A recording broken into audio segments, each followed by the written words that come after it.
So I am Mr. Rubenstein. I am the 6th grade band teacher, and I have the great privilege of getting to have you as students for next year. Can't wait. This is Mrs. Ryan Ferry, who is the high school band teacher. Hello.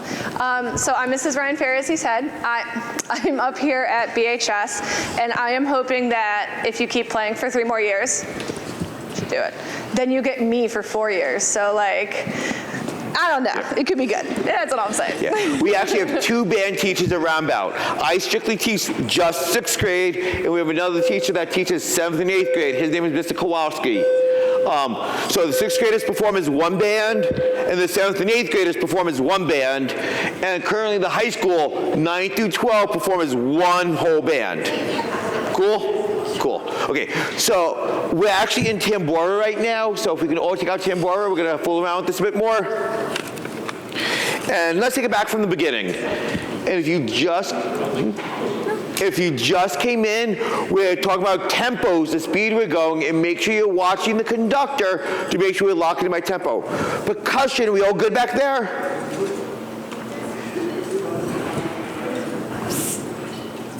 We're good? We know what we're playing?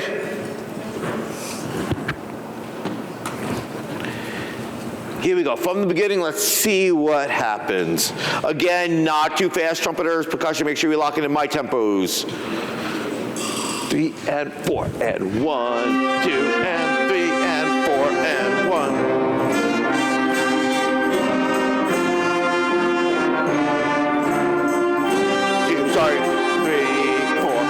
1 and 2 and 3 and 4 and 1 and 2 and measure 7. 1, 2 and 3, 4.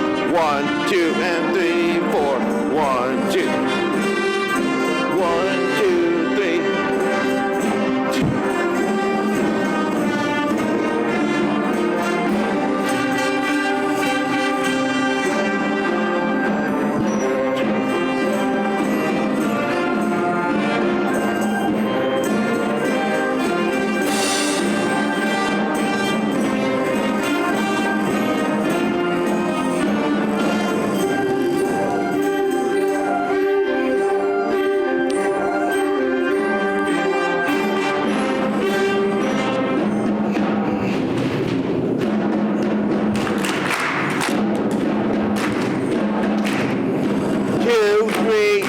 One, two, three, 4, 2, 3.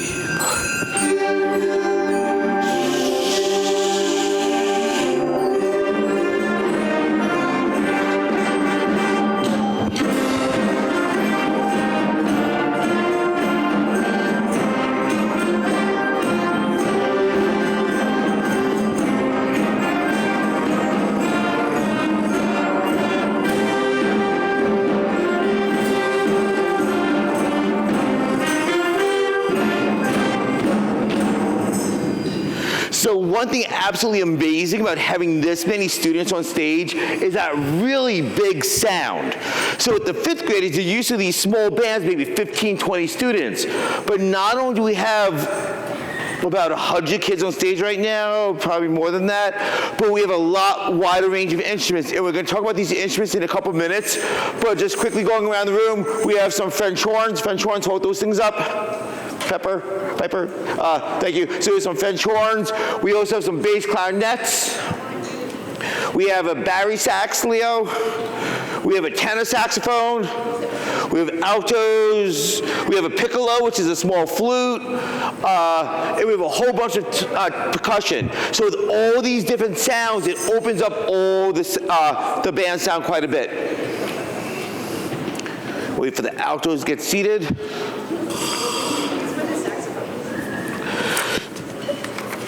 So can we go back into Tambora and measure 31, and it's marked as soft at 31. So 31, really, really soft. And then what happens in measure 33? Who sees what's in the music? Go ahead. Oh, sorry, one of the 5th graders, what's in the music? Go ahead. There is a slur, but what's underneath the music? Anybody know what that is? it's a crescendo. So in measure 31, we're nice and soft, but in 33, there's a crescendo, which means to get louder.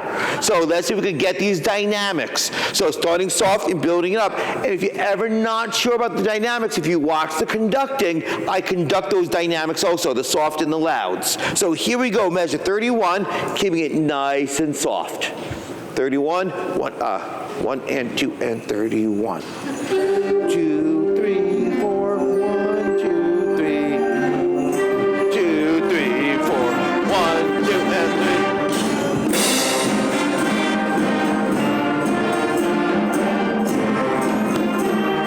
So, with that was a nice. We crescendoed right into that forte. That was really, really good. But sometimes this happens suddenly. So in this case, in measure 15, with a mezzo forte, medium loud, what measure does it get soft at? Look at the music. Where do you see the P in the music? 21. So 21 we get soft. So here it happens suddenly. So 15 we're mezzo medium loud, and then at 21 we suddenly want to go whoosh and get really soft. Here we go. 15 together, please. 1 and 2 and 15. 2, 3, 4, 1. Ba-da.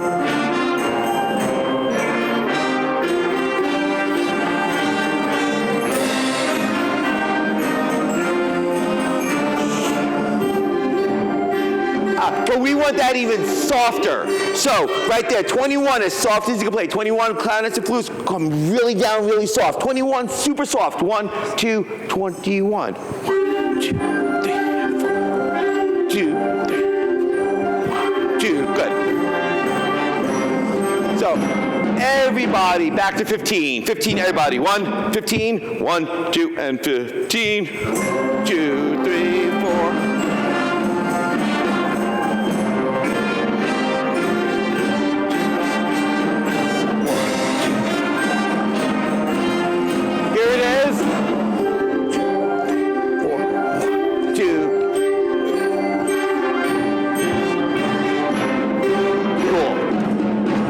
Other thing I want to point out before we do a run through is, can I hear percussion only? Sorry, where was that spot? Measure 50, is it 15? 15, 35, sorry, 35 percussion only. 35 percussion only. 1, 2, 35.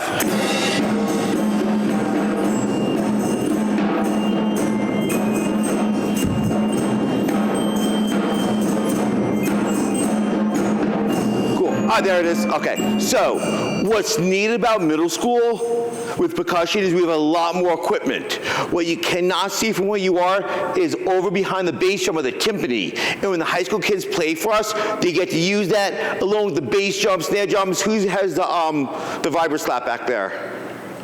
Go ahead, play that for us. So this goes for the vibra slap. We have toms, we have the gong, we have the chimes. We have all this percussion over around about. So whatever the music's calling for, we get to use. Pretty cool? Here we go. From the beginning to the end, straight through. Let's see what happens. As my trumpets slide around a little bit. Actually, while the trumpets are sliding around, can I just hear percussion at measure 5? Percussion only measure 5. I'm giving you one beat, okay? Here we go. 1, 2, and 3.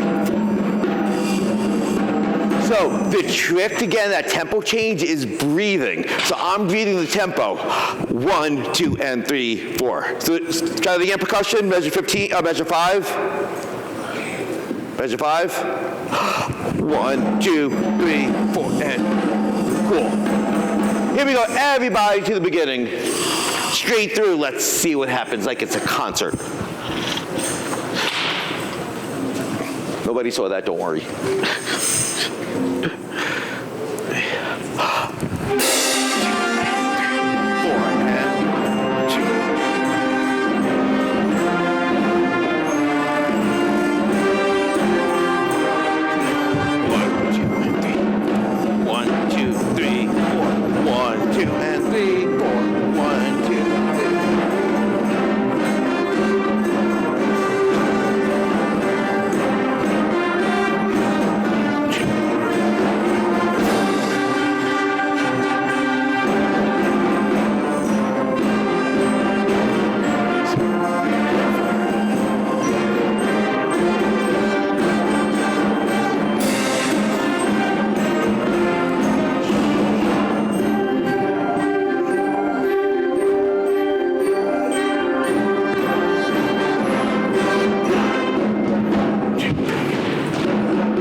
I think it's so much fun conducting such a big group. That was really, really cool.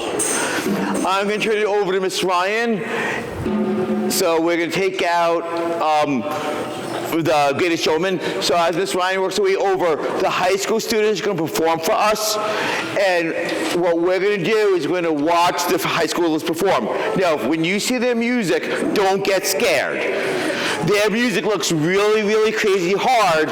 And for a fifth grade, hold on, that music is crazy, crazy hard, but you're in fifth grade and they're in high school. Does that make sense? So, did anybody see the movie, The Greatest Showman? Yes. Yep, so focus on me, please. So this is a medley, a bunch of tunes from The Greatest Showman that they can play. Again, just gonna follow along. It looks like scary music, but for high school students, it's not too bad. Percussion. So percussion, fifth graders, percussion, you're going to pick a high school kid and just watch them play. So if you want to go over by Piper, who's on the timpani, over by the mallets, so just watch the high school kids play. Some of this stuff is really amazing that they're going to do. So I'm going to turn it back over to Miss Ryan. Yay, Miss Ryan. Oh, Miss Ryan Ferry. I thought you said Ryan Ferry. Oh, it's funny because For a music teacher to be called Ryan Ferry, that's yeah. Oh, it's funny because I Hey, used to band. adult. While my lovely timpani player, Piper, hey guys, Yeah. bye coyotes. While Piper keeps tuning, how many of you went, my high school band people, how many of you went to Glenham? Raise your hand if you were a Glenham, is it Glenham Tigers? How many of you were Glenham Tigers? Okay, so we have some Glenham alum, and how many of you were Sargent? The Sargent Stars? I love that. Look at the Sargent Stars, guys. This is so exciting. So these people they went to your elementary school once upon a time. And, you're good? My favorite question of all time. There's drum set. Fifth grade land. Is this somebody Eyes up here, guys. Shh, there's a lot of movement. Fifth grade land. What instrument is my main instrument? What's my primary instrument? Fifth graders. You're a very tall fifth grader. What do you think? So you can either watch them or you can watch Not trumpet. Not the flute. I am a clarinet player. There's your fun fact for the day. I'm a clarinet player. Yeah. Saxophone is my second main instrument, but first one is clarinet and then it's saxophone. Here we go. It is, oh wait, okay. It's my favorite. What do you think Mr. Rubenstein plays? And it's not Xbox. He is not a trumpet player mainly. He is not a flute player. Not trombone, but it's close to the trombone. No. He's a baritone player. He is a euphonium player. It makes sense, doesn't it? Yeah, you see it? Do you see it? He screams baritone vibes to me. Okay, my dears, The Greatest Showman. Baritone horn. Oh. Yeah. Ready?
What do you think? Was it a little bit longer than some of your pieces? Just like a little bit?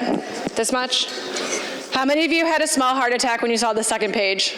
And then the third page? And then for some people, the fourth page? I will tell you, how many, when you guys were high schoolers, when you were in 9th grade, how many of you had a heart attack the first time you saw the music? Raise your hand. Like, do not worry. They absolutely had their own heart attacks too. It all comes with time and practice. No worries. Okay. So I think we're going to do some questions and answers, and I believe you emailed some questions. I was. So we will email some questions, so we have high school answer the questions, and then we'll take even more questions. Let's get through this first list here. Heck yeah. Okay, so I'm going to start off with the first one that we added in after. How often do you practice in high school land? Who wants to answer it this time? Let's see. I'm going to trust, let's see. Who do I, okay. Oop. I mean, it definitely like varies if you're doing extracurriculars, but on average, I'd say I practice at home for like 30 minutes every day at least. But I mean, some days I slack off, but you should always practice because practice is super important. Yeah, so sometimes, like, I was a soccer player myself until I wrecked my knees, but it's okay, because here I am. So I was a soccer player, so juggling practicing along with your schoolwork and music, like, it takes time management skills, but they're really important skills to have throughout your entire life. So it's definitely possible. Practicing between 30, 45 minutes an hour once you're in high school, not unusual. Every other day, every day if you can. I'm a band teacher, like of course I want you to practice every day. That practicing at home sometimes can be hard, whether your moms and dads and your babies are sleeping and you can't practice at home because neighbors, or you just want to get instrument home. So around about, if you want to come in early to practice in the building or stay after school just to practice, or even coming during recess to practice, so this means you don't have to bring your instruments home. You know, I have several kids who do that. They just practice during the school day, so they don't have to take the time at home to practice, or they stay after school for 10 or 15 minutes. So yes, practicing is highly encouraged, but we try to make it as convenient as possible for you. Absolutely. Okay, our next question is, how do lessons work at RMS and BHS? Who wants to answer this one, high school land? Gabby. Piper's really far away. So for lessons in high school, you only have like one lesson a week, and it's just like one period, and like you're not gonna miss the same class like every single week. You're only supposed to miss like each class like 3 to 4 times a year, so it's pretty easy to make up. And if you can't make the lesson because you have like a test or a quiz, or you're really struggling in that class, all you have to do is just tell Miss Ryan beforehand, hey, I can't go, it's gonna be a problem. And you just make it up later during a study hall or before school, after school, whatever. I'm super chill. As long as you communicate with me and let me know, I got you. And it's very similar like that in Roundabout also. I know the idea of going to Roundabout is a little scary and missing classes, but the teachers are really super nice about it. You are responsible for making up the work that you miss, but again, the teacher's really nice. So you have lessons once a week that we pull you out of class, but it rotates. So if we're pulling you out of, let's say, social studies, you can only miss that about once every 4 weeks.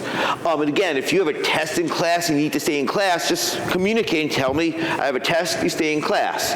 Or if you're struggling with the class, let's say you are really struggling with math and you can't miss math, we'll work around math class so you can stay in math class.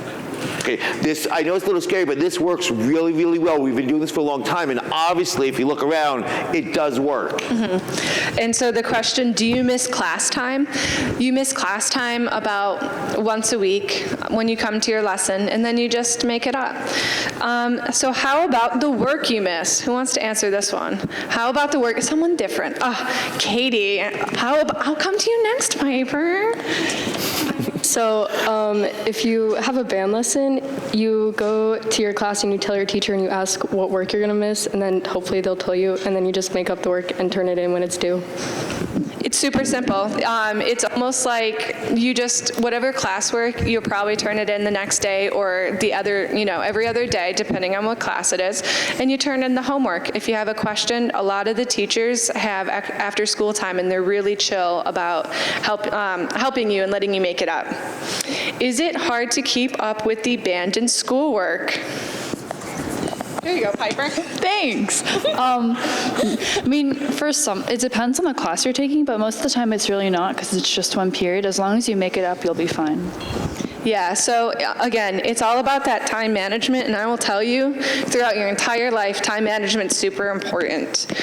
How many periods are there? Oh, wait, sorry. What if there's a class you really don't want to miss? That one we went over. As long as you let your teacher know, we're really good about it. We want you to succeed in everything you do. Like, we care about you first and foremost as people, and then everything else. Like, we want you to succeed in math class and social studies, so you just gotta let us know. How many periods are there in a school day at RMS and BHS? Zamaya. Let's go, girl. At RMS, there are 8 periods, and at BHS, there are 9. That's it. That's the one. Can you be in both band and chorus? So this is a 2-part question, and this one's important. How many of you are in chorus and band right now? Raise your hand. Chorus and band. Awesome. And we love to see that. So at the middle school right now, you have to unfortunately pick one or the other. So you either do band or you do chorus. However, when you get to the high school, you can do both. I know right now our percussionist, Sam, wave hi, Sam. Sam is currently in both band and chorus. Atlas, where's Atlas? There's Atlas. Atlas is currently, he's not in chorus right now, but he's actually one of our leads in the show. So we have a lot of people who are doing both band and they're still singing in one way or another. Because there's only an 8-period day. It's because that 9th period is what allows us to do both. Ask me after, okay, honey? Oh.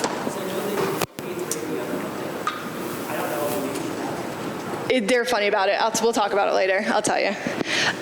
Okay. When can you join jazz band, pit orchestra, and pep band? Do you want to start off with the middle school jazz band? So in middle school, we do have a jazz band, and it is open to the 6th graders.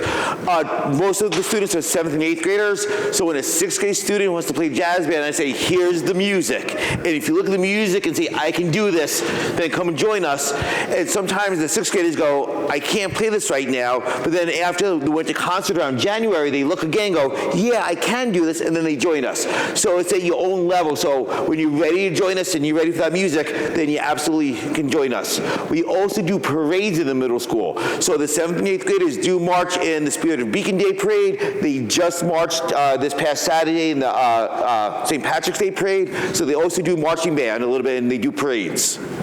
So for the high school, for pit orchestra and jazz band, so how many of you know, does anyone know what pit orchestra is? 5th grade land? 5th grade land?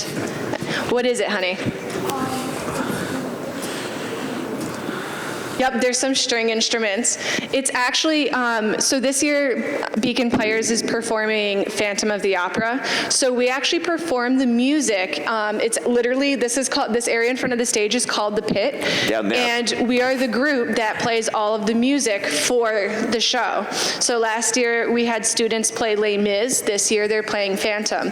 You have to wait until you're in high school for the pit orchestra, because I will tell you, that music, that one's hard. Even some of our most talented players, they practice this one. For jazz band, because you guys have a middle school jazz band, you'll wait until high school for jazz band. Now, pep band. Let me tell you about pep band. You can join pep band in 8th grade. If you have an older sibling, you can also potentially join early if your parents or guardians are okay with it. Can I have a hand? So let's do this. How many of you, high schoolers, how many of you were in jazz band? Raise your hand. There's our jazz band. How many of you are in pit orchestra? Raise your hand. A couple different hands, a lot of the same hands. And how many of you were in the pep band this year? Heck yeah. So the pep band plays at sporting events. We play football games, we play basketball games now because Miss Ryan Ferry is a little crazy and she said, we do football games, why don't we do basketball games? And they said, you know what, you're right. And I was like, perfect, let's do it. Yeah. And we actually play at the pep rallies too.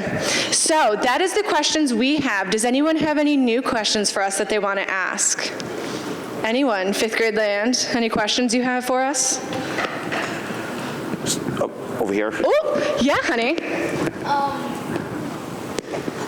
How do marching bands work if you can't really see your music and you're just marching? Ooh, that's a good question. How do marching bands work if you can't see our music because they're marching? Does one of my senior, my band people want to answer?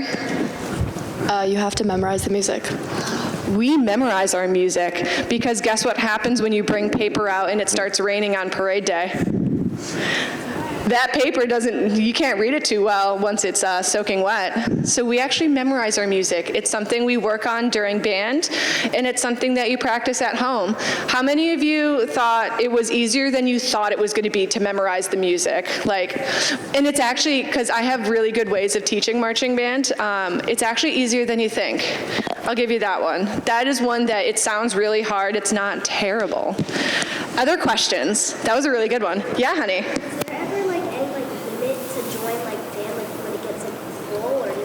There is not a limit. We are actually, in the high school, we're actually looking at potentially creating 2 bands next year.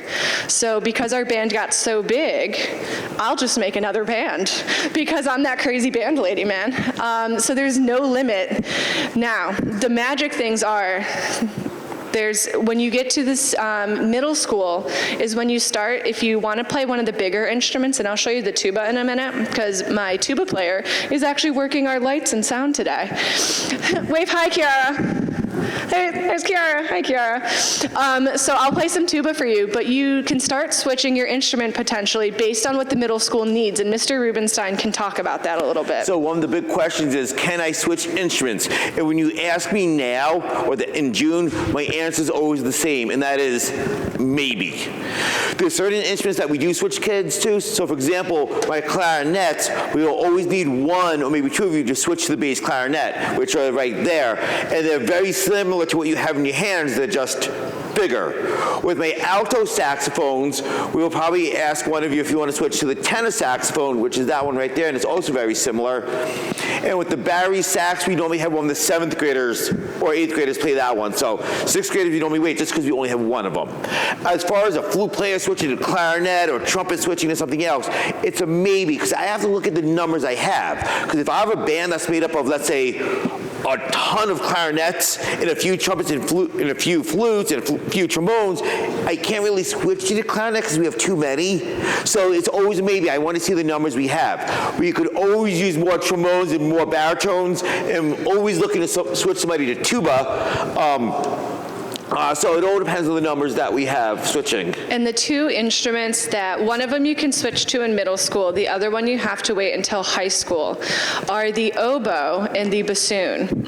You automatically become Mrs. Ryan Ferry's favorite person if you say the words, I want to play bassoon. You become my favorite person on the planet. Just like that, it's amazing. My best friend, my husband, my dog, no, they're all second to you because you want to be my bassoon player. I want to play bassoon. And that's why Piper became my favorite person in the band room. It happens. So oboe and bassoon, we don't have them out right now, but they're really cool instruments. If you ever want to hear what they sound like, ask your band teacher. They can show you. They're really cool instruments. They just don't happen to be as common. Any other questions? Anyone? Anyone? Over here. Yeah, honey. You got a question? Do you have a question? Okay. I'm ready. I didn't know if I was ready yet, but... You're ready. I got you. Like, at any time, like, randomly during the year, are you, like, allowed to just, like, quit? Why? But why? So one of the big things I get when I start communicating with, I'll send out emails in June, and I get lots of questions from parents, and they always say, I know how nervous the fifth graders are about middle school, because I know it seems big and scary.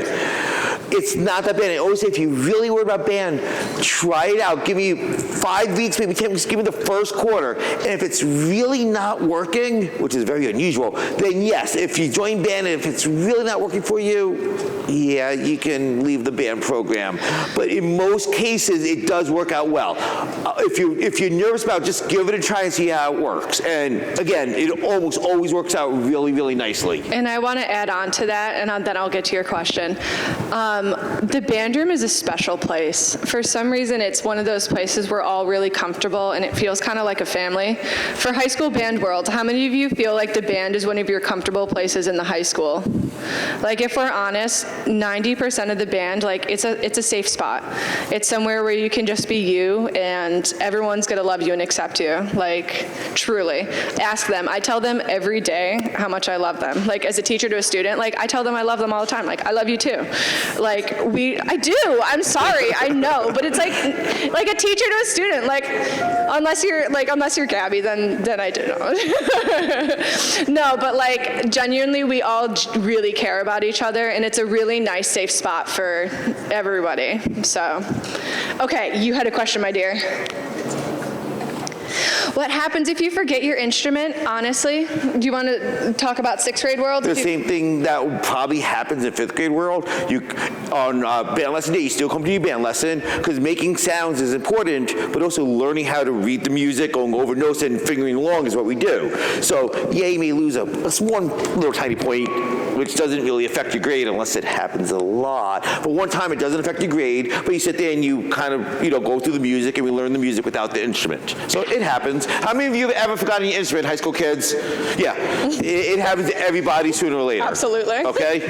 Yep. Not a big deal. Even the band teachers have forgotten. When I was in high school and elementary, I definitely forgot my instrument. Come on, how many of us forgot our instrument at least once? Yeah. I forgot which school to drive to, and I sat off more. See, look at, she forgot which school to go to. Mistakes happen. In high school worlds, I might joke with you quickly and be like, oh, you clown. And then we move on, and life is great. It's the rotation, yeah. Huh? You get a little more violent. Yeah, I throw a little piece of paper, wadded paper at you. I was like, you clown. Other questions, my dears? Other questions?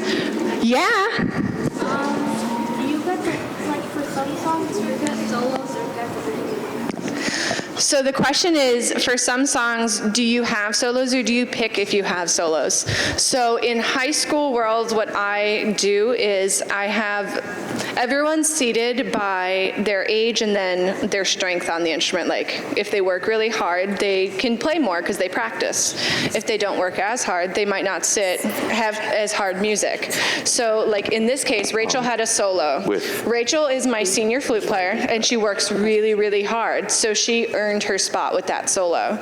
Next year, it's probably Rachel's going to graduate, and then Natalie will probably have a solo because Natalie works really hard every single time, and it keeps going through the years and stuff. So sometimes you're not going to, like when you get to high school world, you might not have one as a freshman, but by the time you're getting older, if you work hard, heck yeah, man, I'm ready.